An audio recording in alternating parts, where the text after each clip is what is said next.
देख लेंगे, ठीक है। Yes ma'am.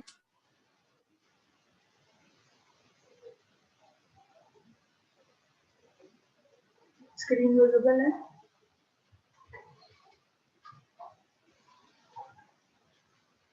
Yes ma'am.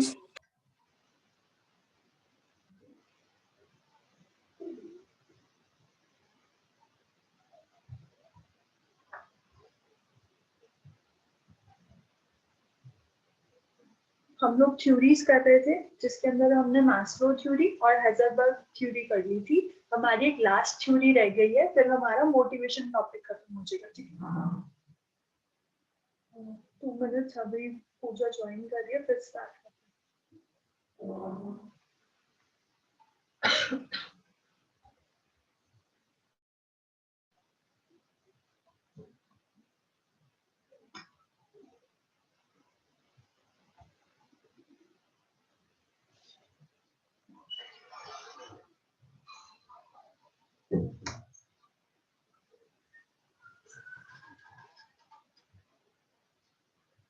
Okay. हमने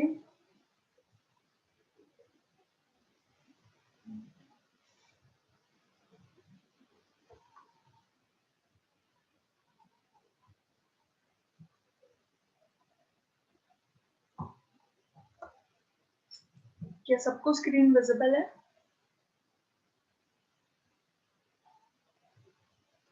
स्क्रीन सबको विजिबल है? Yes ma'am.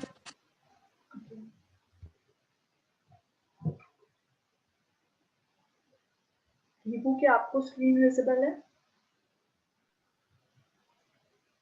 Deepu, screen visible है आपको? जी मैम। ओके, चलो स्टार्ट करते हैं। हमने मास्लो थ्योरी एंड हेजलबर्ग थ्योरी कर ली थी। आज हम करने वाले हैं मैक-जॉर्जर एक्स वाई थ्योरी, ठीक है।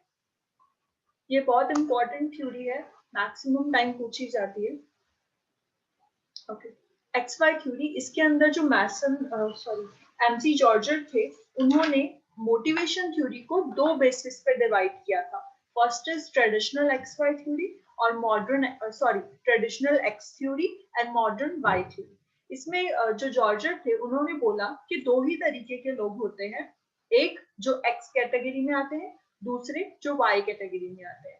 अब एक्स कैटेगरी में कौन से लोग आते हैं? X category includes all those जो भी अपने ड्रीम को लेके बहुत ज्यादा कॉन्शियस नहीं है, ठीक है।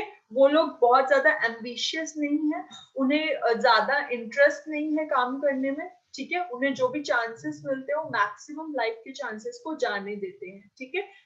अगर किसी चांस को ग्रैब करते भी हैं तब भी उसे बहुत सीरियसली नहीं लेते अपनी लाइफ में, ठीक है। वो था traditional X theory. X category में वो लोग जो बिल्कुल भी सीरियस नहीं है, जो अपने पैशनेट नहीं है अपने करियर को लेके, जो उन्हें चांसेस मिलते हैं उन्हें मैक्सिमम टाइम ग्रैब करने में इंटरेस्टेड नहीं होते, अगर ग्रैब करते भी हैं तो उसमें भी बहुत लीस्ट इंटरेस्ट शो करते हैं, ठीक है। और दूसरे टाइप ऑफ कैटेगरी है मॉडर्न वाई थ्योरी, ठीक है। मॉडर्न वाई थ्योरी कौन सी है? वाई थ्योरी के अंदर वो सब लोग आते हैं जो भी अपने करियर को लेके बहुत ज्यादा सीरियस हैं, ठीक है। उन्हें मोटिवेशन की जरूरत, किस तरीके की मोटिवेशन ज्यादा डिमांड करते हैं वाई कैटेगरी के लोग? इस तरीके की मोटिवेशन जिसमें उन्हें रिकॉग्नाइजेशन मिले, उन्हें बहुत ज्यादा अच्छा आगे करियर अपॉर्चुनिटी मिले, ठीक है। बिल्कुल ऑपोजिट, एक्स के बिल्कुल ऑपोजिट टाइप ऑफ कैटेगरी जो है वो वाई कैटेगरी है, ठीक है। तो ये 2 ही तरीके की कैटेगरी थी। अब जो जॉर्जर थे, उन्होंने बोला कि जो एक्स कैटेगरी में लोग हैं उन्हें मोटिवेट करने के लिए थोड़ा नेगेटिव मोटिवेशन की जरूरत होती है। नेगेटिव मोटिवेशन कैसे? उन्हें डांट के या फिर उन्हें थोड़ा बहुत धमकी देके, इस तरीके से अगर किसी को मोटिवेट किया जा रहा है तो वो एक्स कैटेगरी के लोग हैं, ठीक है। और जिनको रिकॉग्नाइजेशन देके, अच्छी सैलरी देके, अच्छा प्रमोशन देकर किसी को मोटिवेट किया जा रहा है तो वो वाई थ्योरी के लोग होंगे, ठीक है। क्लियर है दोनों एक्स वाई थ्योरी? एक्स और वाई थ्योरी क्लियर है आप दोनों को? Yes ma'am. ठीक है, पूजा एंड हीबू आप दोनों को? Pooja, is it clear to you?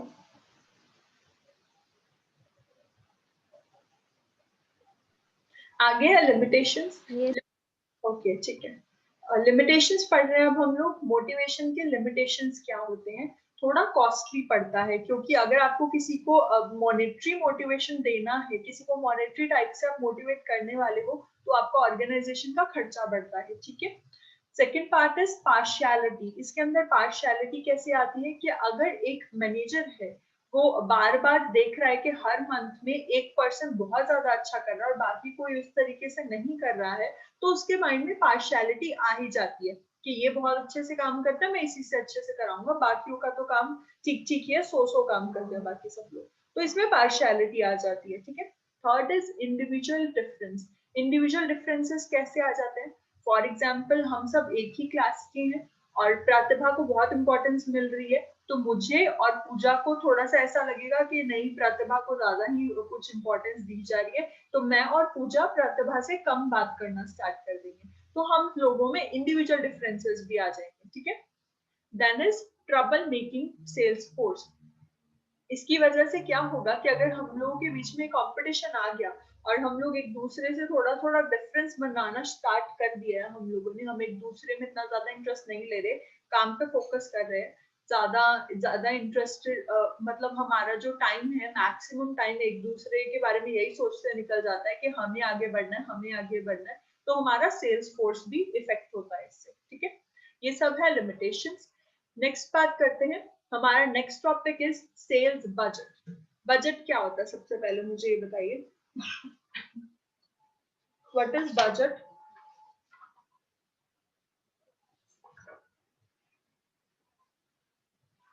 What is budget?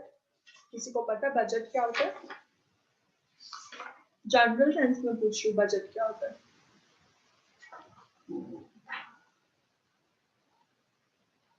प्रतिभा, आपको पता है? या फिर पूजा, दोनों में से कोई भी एक जना एक्सप्लेन कर दो, what is budget? Sales budget नहीं पूछ रही, सिर्फ बजट पूछ रही।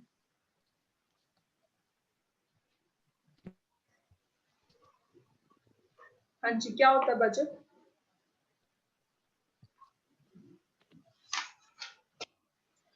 कौन बता खर्चा होता है घर का। हाँ जी, सॉरी मुझे ऑडिबल नहीं था, मैम आवाज। एक बार रिपीट कर दो। अभी क्लियर आ रही है, मैम जैसे बोलो। महीने का बजट होता है हाँ जी का, बिल्कुल, मतलब जब हम लोग अपने, खर्चा होता है जैसे। बिल्कुल, जब हम लोग अपने खर्चे को, आने वाले खर्चे को फोरकास्ट करते हैं कि इस जगह पे इतना लगेगा, इस जगह पे इतना खर्चा आएगा, टोटल हमारा इतना खर्चा आने वाला, दैट इज बजट, ठीक है। तो उसके बाद क्या है, अब बात हो रही है सेल्स बजट की। सेल्स बजट क्या है? Sales budget is a basic budget which influence the budget of other departments as well, ठीक है। सेल्स बजट बाकियों की तरह ही एक बेसिक बजट है, बट इसकी वजह से क्या होता है, बाकी के डिपार्टमेंट्स के बजट भी इफेक्ट होते हैं। कौन कौन से डिपार्टमेंट के बजट इफेक्ट होते हैं? प्रोडक्शन डिपार्टमेंट का, परचेज डिपार्टमेंट का, लेबर डिपार्टमेंट का, कैश वगैरह, इन सब का भी जो बजट है वो, ये सब बजट जो है वो इंटरडिपेंडेंट है, एक दूसरे पे डिपेंड करते हैं। अगर एक के बजट में चेंज होगा तो बाकी सबके बजट में भी चेंज होएगा, ठीक है। डेफिनेशन की बात करें, it consist of estimation of probable dollar sales. यहाँ पे डॉलर से मतलब है मॉनेटरी टर्म्स में, जब हम लोग एस्टिमेट कर रहे हैं मॉनेटरी टर्म्स में, किस चीज को? सेल्स यूनिट को और एक्सपेंसेस को, ठीक है। यूनिट सेल्स कितनी हुई है उसको, और सेल्स में खर्चा कितना आया है उसको, जब हम एस्टिमेट करके आगे आने वाले खर्चे को सेट करते हैं, that is our sales budget, ठीक है।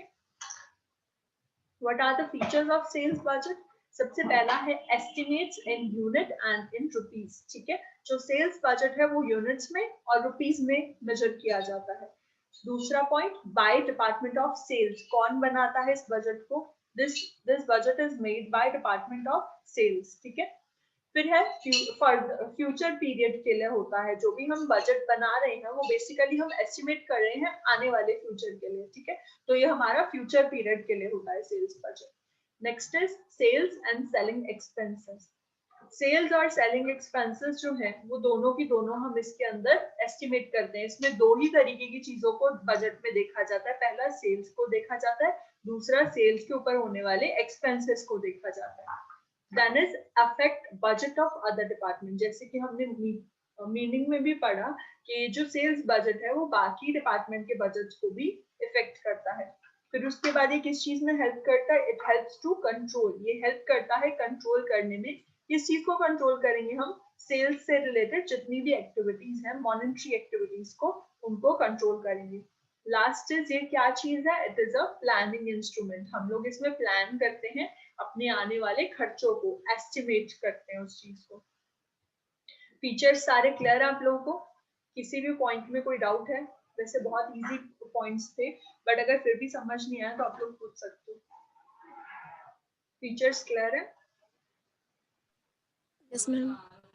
ओके प्रतिभा, नहीं सॉरी पूजा, आपको क्लियर है? पूजा, पॉइंट्स क्लियर है सारे?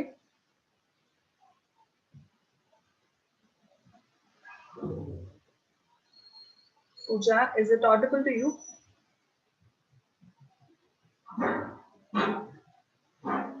ओके, चलो नेक्स्ट करते हैं फैक्टर अफेक्टिंग। अब सेल्स बजट को भी कुछ फैक्टर्स अफेक्ट करते हैं। सेल्स बजट को भी दो तरीके के फैक्टर्स अफेक्ट करते हैं। इसको चाहो तो डायग्रामेटिकली लिख सकते हो, ठीक है? Factors affecting sales force, sorry sales budget दो तरीके से अफेक्ट होता है, इंटरनल फैक्टर्स से और एक्सटर्नल फैक्टर्स से, ठीक है? सबसे पहले हम पढ़ने वाले हैं इंटरनल फैक्टर्स कौन कौन से होते हैं। इंटरनल फैक्टर्स जो विद इन द ऑर्गेनाइजेशन है, यानी अपनी कंपनी के अंदर अंदर के ऐसे कौन से फैक्टर्स हैं जो हमारी सेल्स बजट को इफेक्ट करते हैं। पहला पॉइंट है लास्ट ईयर की सेल्स। हमारी जो लास्ट ईयर की सेल्स होगी वो हमारे बजट को इफेक्ट करेगी। क्यों? क्योंकि हम लोग जितना भी एस्टिमेट लगाते हैं, जितना भी बजट बनाते हैं, वो हमारे प्रीवियस ईयर के जितने खर्चे हुए या जितनी सेल्स हुई उसके बेसिस पे लगाते हैं, ठीक है? तो ये पहला इंटरनल फैक्टर्स है जो सेल्स बजट को इफेक्ट करता है। Second point is growth rate. Growth rate भी हमारे सेल्स बजट को इफेक्ट करती है। अगर हमारी प्रीवियस टाइम में ग्रोथ रेट अच्छी रही है तो हम अपना बजट थोड़ा सा अच्छा बना के चल सकते हैं, ठीक है? थोड़ा सा हाई उसके अंदर अमाउंट हम एस्टिमेट करके चल सकते हैं। बट वहीं अगर हमारी ग्रोथ रेट थोड़ा सा कम रही है, ज्यादा हम ग्रो नहीं कर पाए प्रीवियस ईयर में, तो हम लोग अपना बजट उसी अकॉर्डिंग बनाएंगे, ठीक है? Third point is market area. इस चीज का भी फर्क पड़ता है कि हमारा मार्केट एरिया कौन सा है, कौन कौन से एरिया में हमारी मार्केटिंग हो रही है, उस चीज का भी हमारा इफेक्ट पड़ता है। Fourth point is modification in products. अगर हम अपने प्रोडक्ट्स की मॉडिफिकेशन कर रहे हैं तो उसका भी हमारा इफेक्ट जो है वो डायरेक्टली सेल्स बजट पे पड़ेगा। क्योंकि मॉडिफिकेशन करने से क्या होगा, जब हम मॉडिफाई कर रहे होते हैं तो हमारा थोड़ा सा एक्स्ट्रा एक्सपेंसेस लगते हैं, और वो एक्स्ट्रा एक्सपेंसेस भी हमारे सारे के सारे सेल्स बजट में डिसाइड किए जाते हैं, ठीक है?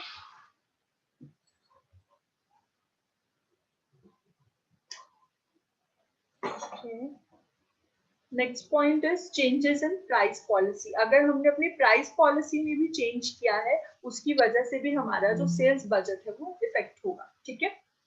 Next is brand and market image. हमारी कंपनी की ब्रांड इमेज कैसी है या फिर मार्केट इमेज कैसी रही है अब तक, उस चीज की वजह से भी हमारे सेल्स बजट पे फर्क पड़ता है, ठीक है? Next is after sale services. After sale services क्या होती है? किसी को आइडिया है what is after sale services? कोई भी कभी सुना हो आफ्टर सेल सर्विसेज के बारे में? मैम सेल्स के बाद जो सर्विस दी जाती है। ओके, कौन सी ऐसी सर्विस है जो हमारी सेल्स के बाद दी जाती है?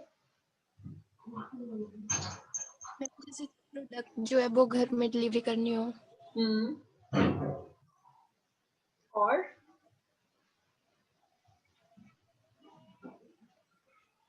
अच्छा चलो, अगर हम एक अच्छा आइडियल एग्जांपल लेके चले आफ्टर सेल सर्विसेज का, हाँ बहुत सारी हो सकती है, पर जो हम एक आइडियल एग्जांपल लेके चलते हैं ना कि आफ्टर सेल सर्विसेज क्या होती है, वो ये होती है कि जब आपने सेल्स कर दी, यानी मैंने आपको कोई प्रोडक्ट बेच दिया, उसके बाद प्रोडक्ट में कुछ खराबी आ रही है और आप मेरे पास आते हो और मैं अच्छे से बात नहीं कर रही हूँ, तो आप नेक्स्ट टाइम मुझसे प्रोडक्ट नहीं परचेज करोगे। तो ये एक न्यू हमारे पास कंसेप्ट दिया गया था, that was after sale services. इसमें क्या होता है कि जो भी हमारा सेल्स पर्सन है, जो भी हमारा पर्सन है जो भी सेल्स कर रहा है वो हमारा सेल्स करने के बाद भी अगर कस्टमर को कोई इश्यू आता है तो उसके बाद भी वो अच्छे से बात करेगा, ठीक है, अच्छे से उसके साथ बिहेव करेगा।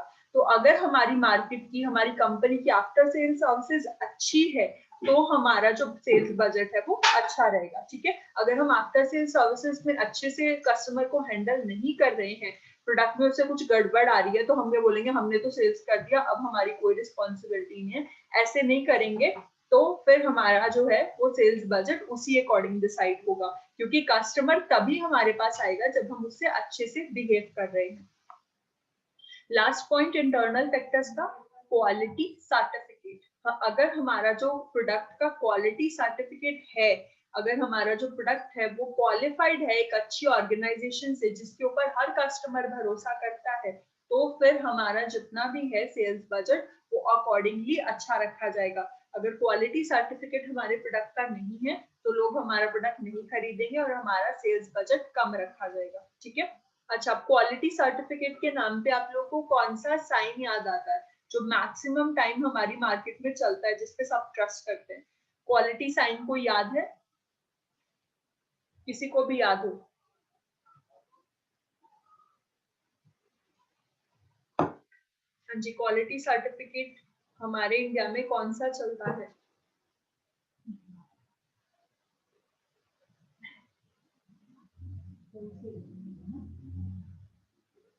बच्चे, क्वालिटी सर्टिफिकेट हम लोग इतने प्रोडक्ट्स खरीदते हैं, किसी के ऊपर कोई तो साइन देखा होगा कि इसकी क्वालिटी इस ऑर्गेनाइजेशन ने क्वालिफाई की है, कि ये इस ऑर्गेनाइजेशन ने बोला है कि इस कंपनी का प्रोडक्ट क्वालिफाइड है। ISI मार्क किसने सुना है? ISI मार्क सुना है? Yes ma'am. अच्छा, ISI मार्क कौन सा होता है? किसके ऊपर देखा था ISI मार्क फर्स्ट टाइम आप लोगों ने?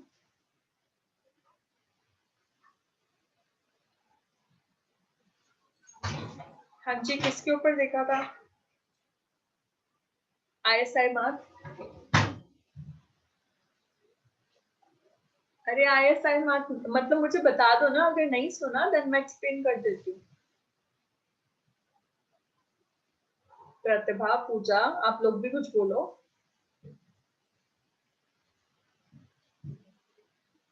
ओके फाइन, मैं ही बता देती हूँ। ISI मार्क जो है वो बेसिकली क्वालिटी सर्टिफिकेट है, और मैंने जहाँ पे सबसे पहले देखा था वो यूटेंसिल्स पे देखा था। घर के यूटेंसिल्स के ऊपर ISI मार्क होता है। आपके जो ये जो आपके गैस आता है ना, जो हमारा किचन में गैस यूज होता है, उसके ऊपर भी ISI मार्क होता है। अगर कोई भी आप ले रहे हो, कुकर ले रहे हो, तो उसके ऊपर ISI मार्क होता है, ठीक है। ये क्वालिटी सर्टिफिकेट होता है कि अगर किसी प्रोडक्ट के ऊपर ISI मार्क है मतलब वो प्रोडक्ट अच्छा है, वो कस्टमर्स यूज कर सकते हैं, ठीक है। क्लियर हुआ ये क्वालिटी सर्टिफिकेट वाला? Yes ma'am. तो ये हमारे इंटरनल फैक्टर्स थे, हमारी कंपनी के अंदर के फैक्टर्स जो भी हमारे सेल्स बजट को इफेक्ट कर सकते हैं। नेक्स्ट हम पढ़ने वाले हैं हमारा एक्सटर्नल फैक्टर्स, जो हमारी कंपनी के बाहर के ऐसे फैक्टर्स हैं जो हमारे सेल्स बजट को इफेक्ट करते हैं। सबसे पहला है level of competition and market. Level of competition अगर हमारा मार्केट में अच्छा है, अगर हमारे बहुत सारे कॉम्पिटिटर्स हैं, तो हम अकॉर्डिंगली अपना सेल्स बजट ज्यादा रखेंगे। क्यों ज्यादा रखेंगे? क्योंकि अगर हमारा जो कॉम्पिटिटर है वो बहुत ज्यादा सेल्स बजट रख रहा है, बहुत ज्यादा पैसे सिर्फ सेल्स के ऊपर खर्च कर रहा है, तो उसकी सेल्स ज्यादा होगी। और अगर हम लोग उसके अकॉर्डिंगली अपने सेल्स पॉलिसी को सेट नहीं करेंगे तो हम लोग पीछे रह जाएंगे, ठीक है। तो लेवल ऑफ कंपटीशन भी हमारा इफेक्ट करता है। Second is competitor strategy. हमारा जो कॉम्पिटिटर है वो जिस तरीके की स्ट्रेटजी यूज कर रहा है, अगर हम उसके अकॉर्डिंगली अपनी एंटी स्ट्रेटजी नहीं बनाएंगे तब भी हमारा जो कंपनी है वो पीछे रह जाएगी, ठीक है। Third is change in government policies. कई बार हमारे कॉम्पिटिटर्स की वजह से भी नहीं, हमारी गवर्नमेंट की पॉलिसीज चेंज होने की वजह से भी हमारी कंपनी के सेल्स बजट पे इफेक्ट पड़ता है। अच्छा, लेटेस्ट या फिर पिछले कुछ 4-5 सालों में ऐसा क्या हुआ था जिस गवर्नमेंट पॉलिसी की वजह से सारी कंपनीज का बजट हिल गया था? ऐसी कौन सी पॉलिसी आई थी गवर्नमेंट की साइड से? याद करके बताओ।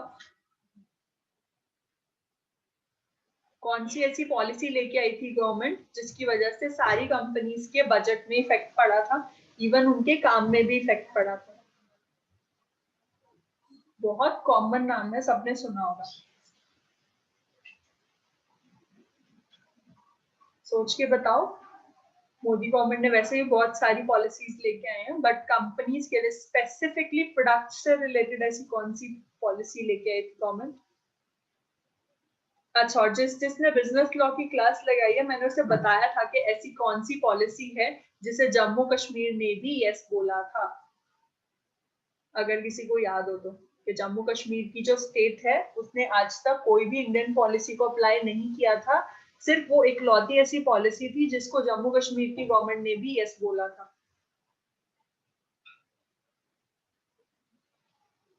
बिजनेस लॉ में बताया था मैंने। नहीं पता किसी को भी? अरे एटलीस्ट नो तो बोल दो।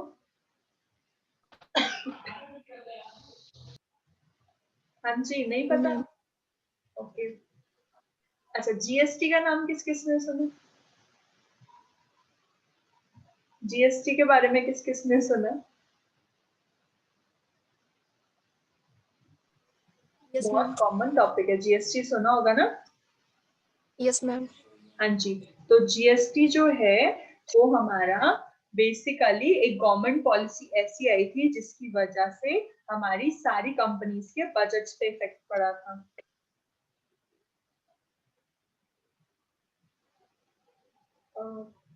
ये आप लोगों के ग्रुप में 2 मिनट्स।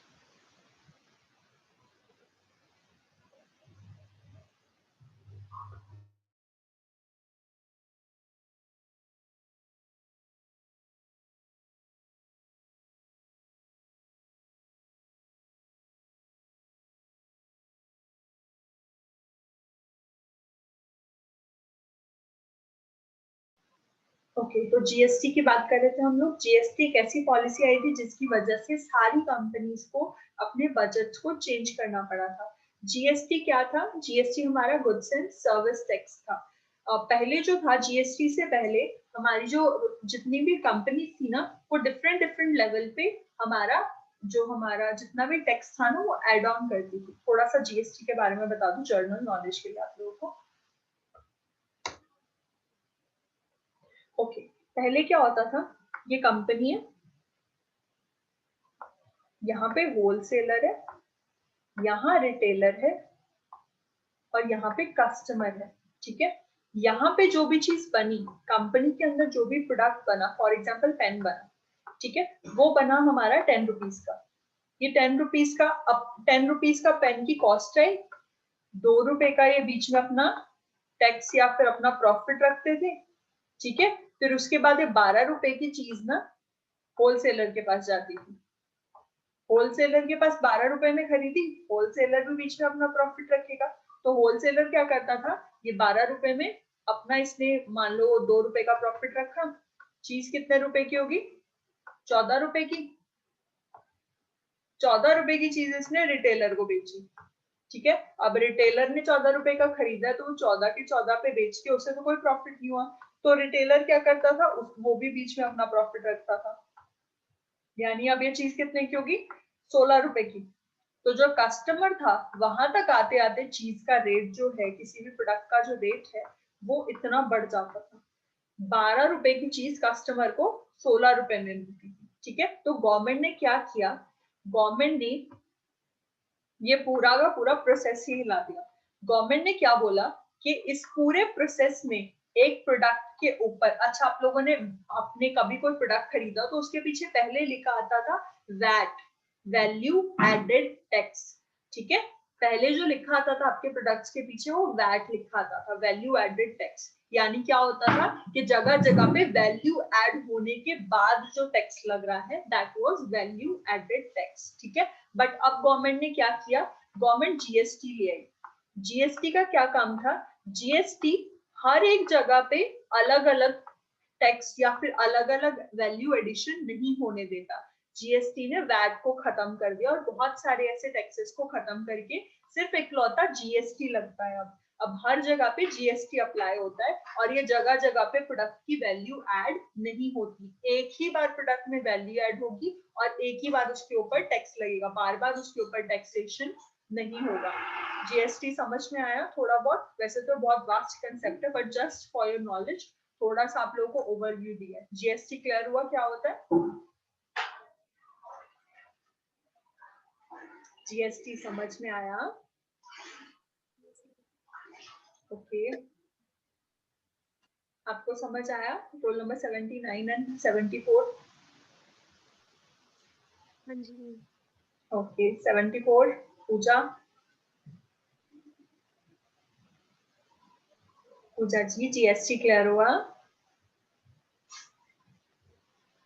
चलो कंटिन्यू करते हैं आगे। तो डिफरेंट गवर्नमेंट पॉलिसीज की वजह से भी हमारी कंपनी के बजट पे इफेक्ट पड़ता है, ठीक है। जीएसटी मैंने सिर्फ एक एग्जांपल दिया था, बहुत सारी ऐसी पॉलिसीज हैं। Next is change in technology. अगर हमारी टेक्नोलॉजी में भी चेंज हो जाता है तो उसकी वजह से भी हमारे बजट पे इफेक्ट पड़ता है, ठीक है। अगर हम पुरानी टेक्नोलॉजी यूज कर रहे हैं तो उससे हमारा बजट जो है वो अकॉर्डिंगली वैसा ही रहेगा। अगर हमारी पुरानी टेक्नोलॉजी को रिवर्स करके हम न्यू टेक्नोलॉजी ले आए हैं तो उससे भी हमारे बजट पे इफेक्ट पड़ता है। Fifth is economic conditions. जरूरी नहीं है कि कंपनी के आसपास की चीजों से फर्क पड़े। अगर पूरे इंडिया की इकोनॉमी डाउन जा रही है तो इट डजंट मीन कि हमारी कंपनी का बजट अच्छा रहेगा, ठीक है। तो हमारी जो आसपास की कंट्री की इकोनॉमिक कंडीशंस भी है उसकी वजह से भी हमारे बजट पे इफेक्ट पड़ता है। अब जैसे एकदम से इस पेंडेमिक की वजह से सारे इंडिया में रिसेशन आ गया था, हमारी जो हमारा जो जीडीपी है वो गिरना स्टार्ट हो गया था, तो वो हमारी इकोनॉमिक कंडीशंस थी। और इस इकोनॉमिक कंडीशन की वजह से क्या हुआ, जीडीपी गिरने की वजह से सारी की सारी कंपनीज लॉसेस में थी, ठीक है। किसी को भी कोई फायदा नहीं हुआ इस टाइम पे। Next is change in demand. अगर हमारे जो कस्टमर्स हैं उनकी डिमांड चेंज हो गई है, वो हमारे प्रोडक्ट को परचेज करना नहीं चाह रहे हैं, तब भी हमारा जो बजट है उस पर इफेक्ट होगा। Next is change in fashion, taste, preference of customer. अगर हमारा फैशन चेंज हो गया, टेस्ट चेंज हो गया कस्टमर का, या फिर कस्टमर की प्रेफरेंस चेंज हो गई है, उसकी वजह से भी हमारा बजट इफेक्ट होगा। अब फॉर एग्जाम्पल फैशन तो रातों रात बदलता है। अगर आज हम एक चीज बना रहे हैं, कल को न्यू ट्रेंड आ गया तो उसकी वजह से लोग पुरानी चीज नहीं खरीदेंगे, ठीक है। Last point is purchasing capacity of a customer. Purchasing capacity क्या होती है, एक कस्टमर की कुछ चीजों को खरीदने की क्षमता, ठीक है, कैपेबिलिटी। अगर आपके हाथ में 10 रुपए हैं बीइंग अ कस्टमर, तो वो 10 रुपए आपकी परचेजिंग कैपेसिटी है। आपके पास 10 रुपए तक की चीज खरीदने की कैपेसिटी है, ठीक है। अगर आपकी परचेजिंग कैपेसिटी में फर्क आ रहा है, अब पहले आपको 10 रुपए सैलरी मिलती थी, एग्जाम्पल दे रही हूँ, वैसे नहीं होती ऐसे, एग्जाम्पल दे रही हूँ सिर्फ फॉर एग्जाम्पल, आपको पहले 10 रुपए सैलरी मिलती थी, पेंडेमिक की वजह से क्या हुआ, एकदम से 5 रुपए सैलरी मिलनी स्टार्ट हो गई है, तो आपकी परचेजिंग कैपेसिटी कम हो गई है, ठीक है। आप अब सिर्फ 5 रुपए की चीज खरीद पा रहे हो। तो अगर कस्टमर की परचेजिंग कैपेसिटी में चेंज होगा तो ऑटोमेटिकली हमारा बजट भी चेंज होगा, क्योंकि फिर कस्टमर हमारा प्रोडक्ट नहीं खरीद पाएगा। Next is type of sales budget. Sales budget कितने तरीके का होता है, तो हमारे अगर सेल्स बजट की बात करें तो सेल्स बजट सिर्फ 2 ही तरीके का सेल्स बजट बनता है। पहला है सेल्स बजट, दूसरा है सेलिंग एक्सपेंसेस बजट, ठीक है। पहले को डिस्कस करता है what is sales budget. Sales budget जो होता है इसमें वो सारी चीजें आती हैं जो कि सेल्स से रिलेटेड है, ठीक है। जितना भी हमारा सेल्स से रिलेटेड एस्टिमेट होगा यूनिट्स में, वो हम सेल्स बजट में लिखते हैं। फॉर एग्जाम्पल आपके सामने इमेज शो हो रही है, आपकी टेरिटरी है नॉर्थ साइड पे, वेस्ट साइड पे, ठीक है। आपकी कंपनी आप अपना प्रोडक्ट एक नॉर्थ में बेच रहे हो, दूसरा वेस्ट में बेच रहे हो। अब दोनों जगह पे नॉर्थ में भी एक्स प्रोडक्ट और वाई प्रोडक्ट, 2 प्रोडक्ट बेचे जा रहे हैं, और वेस्ट में भी एक्स और वाई दोनों प्रोडक्ट बेचे जा रहे हैं। नॉर्थ में बात करी जाए तो यूनिट में हमने एस्टिमेट लगाया कि 400 यूनिट हमारी एक्स प्रोडक्ट की बिक रही है और 500 यूनिट हमारी वाई प्रोडक्ट की बिक रही है नॉर्थ में, ठीक है। कितने रेट पे बिक रही है, 80 रुपीज पे, यानी जो हम लोग एक्स प्रोडक्ट बेच रहे हैं वो 80 रुपीज पर यूनिट बेच रहे हैं, 400 रुपए हमने, सॉरी 400 यूनिट्स हमने देखा, तो टोटल अमाउंट कितना एस्टिमेट लगा हमारा, 400 इंटू 80 कितना हो गया, 32,000। ये क्लियर हुआ, ये क्लियर हुआ आप लोगों को? आपको ये बजट समझ में आ रहा है कि सेल्स बजट बनाया है कंपनी ने अपना, अपने दो प्रोडक्ट्स को लेकर दो अलग अलग रीजन्स में, ठीक है। दोनों का एस्टिमेट लगाया है कि जो एक्स प्रोडक्ट है, फॉर एग्जांपल मान लो एक्स नाम की चॉकलेट और वाई नाम की चॉकलेट है। एक्स नाम की चॉकलेट 400 यूनिट बिकती है नॉर्थ में और 500 यूनिट बिकती है वाई नाम की चॉकलेट नॉर्थ में, ठीक है। कितने रुपए पे? जो हमारी वाई चॉकलेट है वो 90 रुपीज की है और जो हमारी एक्स चॉकलेट है वो 80 रुपीज की है, ठीक है। तो टोटल अमाउंट कितना बड़ा, 400 इंटू 80 32,000, और वाई चॉकलेट का कितना बना, 500 इंटू 90 45,000, ठीक है। तो नॉर्थ में टोटल कितनी अमाउंट हम एस्टिमेट लगा के चल रहे कि सेल्स होगी, नॉर्थ में टोटल हमने एस्टिमेट लगाया 77,000 का। वेस्ट की बात कर लेते हैं। वेस्ट में भी हमारी एक्स चॉकलेट और वाई चॉकलेट बिक रही है, बट वेस्ट में लोग हमारी एक्स चॉकलेट 600 यूनिट तक बिक जाती है और हमारी जो वाई चॉकलेट है वो 700 यूनिट तक बिक जाती है। रेट दोनों का सेम ही है, ठीक है, चाहे हम नॉर्थ में बेच रहे हैं चाहे हमारे वेस्ट में बेच रहे हैं। तो एक्स चॉकलेट 600 इंटू 80 48,000 और वाई चॉकलेट 700 इंटू 90 63,000, ठीक है। तो वेस्ट में हमारी टोटल एस्टिमेटेड अमाउंट कितना आ गया, 1,11,000, ठीक है। अब टोटल बात करें नॉर्थ प्लस वेस्ट की, तो 400 एक्स चॉकलेट नॉर्थ की और 600 एक्स चॉकलेट वेस्ट की, कितनी होगी, 400 प्लस 600 1000, राइट। और वाई चॉकलेट देखो, वाई चॉकलेट हमारी नॉर्थ में 500 बिक रही थी और वेस्ट के अंदर हमारी वाई चॉकलेट जो है वो 700 बिक रही है। तो टोटल कितनी होगी, 500 प्लस 700 1200, ठीक है। टोटल ग्रैंड टोटल कितना हुआ यूनिट्स में, 22,000, सॉरी 2200, 1000 प्लस 1200। बच्चे माइक म्यूट कर दो अपना। चलो नेक्स्ट देखो, अब अगर 1000 हमारी एक्स चॉकलेट बिक रही थी, अब ऊपर देखो एक्स चॉकलेट का अमाउंट नॉर्थ में कितना एस्टिमेट किया था, 32,000 और वेस्ट में कितना एस्टिमेट किया था, 48,000। 32 प्लस 48 कितना हो गया, 80,000, ठीक है। और वाई चॉकलेट की बात करें तो 45,000 हमारी नॉर्थ में और जो हमारी वाई चॉकलेट वेस्ट में बिक रही थी दैट वाज 63,000। 45 प्लस 63 हमारा कितना हो गया, 1,08,000। टोटल एस्टिमेट हमने सेल्स का बनाया है कि हमारा इस साल में 1,88,000 की चॉकलेट्स हमारी बिक जाएंगी। क्लियर हुआ ये बजट, सेल्स बजट समझ में आया? ये सारी एस्टिमेटेड वैल्यूज हैं, ये एग्जैक्ट बजट नहीं है। एंड डोंट वरी, आपका इस सब्जेक्ट के अंदर प्रैक्टिकल नहीं है, ये जस्ट आप लोगों को एक आइडिया देने के लिए है कि अगर आप लोगों को वहां पे सेल्स बजट एक्सप्लेन करना हो तो थ्योरी तो मैं आप लोगों को दूंगी अलग से पीडीएफ में, थ्योरी के साथ साथ आप एक प्रैक्टिकल भी वहां पे करके आओ, चाहे इसी को एज अ प्रैक्टिकल याद कर लेना, ठीक है, कोई फर्क नहीं पड़ता, सेम ही प्रैक्टिकल वहां बना के आ जाना, ठीक है। क्लियर हुआ ये?